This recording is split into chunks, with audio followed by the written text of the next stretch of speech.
Surat crime branch પોલીસે આંતરરાષ્ટ્રીય mobile ચોરી રેકેટનો પર્દાફાશ કર્યો છે। સુરતમાંથી ચોરીના મોબાઈલ ફોન આફ્રિકામાં વેચવાનો વેપલો ઝડપાયો છે। આંતરરાષ્ટ્રીય મોબાઈલ ચોરી રેકેટનો પર્દાફાશ સુરત ક્રાઇમ બ્રાન્ચની ટીમે કર્યો છે।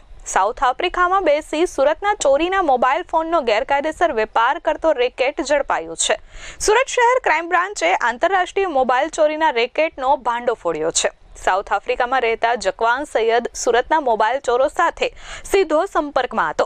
ચોરીના મોબાઈલ ફોન ભેગા કરી તેના ભાઈ મારફતે સાઉથ આફ્રિકામાં મોકલવામાં આવતા હતા। સુરત ક્રાઇમ બ્રાન્ચ પોલીસે આરોપી શાહિદ અરાફત ઉર્ફે અલ્ફાઝ અને જુલકરનૈન ગફાર સૈયદની ધરપકડ કરી છે। આ ચોરીના મોબાઈલ દ્વારા કોઈ મોટું નેટવર્ક અથવા તો કોઈ મોટી સંડોવણી થતી હોવાની શક્યતા સુરત ક્રાઇમ બ્રાન્ચે વ્યક્ત કરી છે। સાઉથ આફ્રિકાની અંદર રહેલ એક જકવાન સૈયદ કરીને માણસ છે જે સુરતના મોબાઈલ ચોરોના સંપર્કમાં છે અને એના મોબાઈલ ચોરી અને જકવાન સૈયદના જુલકરનૈન ગફાર સૈયદ કરીને એનો ભાઈ જે અહીંયા બેસ્તાન ઊનમાં રહે છે તેની અને શાહિદ અરાફત ઉર્ફે અલ્ફાઝ અબ્દુલ રહેમાન શેખ કે જે લિંબાયતમાં રહે છે જેનું મૂળ વતન ભરૂચ છે, જે બંને મોબાઈલો મેળવી પછી જ્યારે સાઉથ આફ્રિકા કોઈ પેસેન્જર જતું હોય તો એના સાથે એ મોબાઈલો સાઉથ આફ્રિકામાં ડિલિવરી કરાવે છે।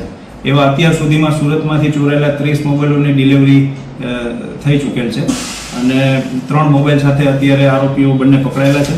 આરોપીઓનો ગુનાહિત ઇતિહાસમાં અત્યારે આરોપીઓમાં સલાબતપુરાના 2 ગુના અને 1 ઉધનાનો ગુનો ડિટેક્ટ થયેલ છે અને બીજા 3 ગુના ખટોદરા, વરાછા અને સુરત રેલવે પોલીસ સ્ટેશનના ગુનો ખુલવા પામેલ છે અને આરોપી શાહિદ અરાફત ઉર્ફે અલ્ફાઝ અબ્દુલ રહેમાન શેખ એ પોતે 5 વખત લિંબાયતની અંદર મોબાઈલ ચોરીના ગુનામાં પકડાયેલ છે અને 1 વખત એમની પાસા પણ થયેલ છે।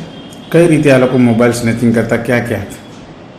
રેલવે સ્ટેશન જે વિસ્તારની અંદર માણસો મોર્નિંગ વોકમાં નીકળેલા હોય, રાતના સમયે કોઈ બાઇક ઉપર બેઠેલા હોય તો એમના મોબાઈલ સ્નેચ કરી અને બાઇકથી નીકળી જતા હતા અને એ મોબાઈલો ભેગા કરી અને જકવાનના ભાઈને આપી દેતા હતા અને જકવાનનો ભાઈ એ બધા ભેગા કરી અને ત્યાંથી જકવાન જે જગ્યાએ કે એ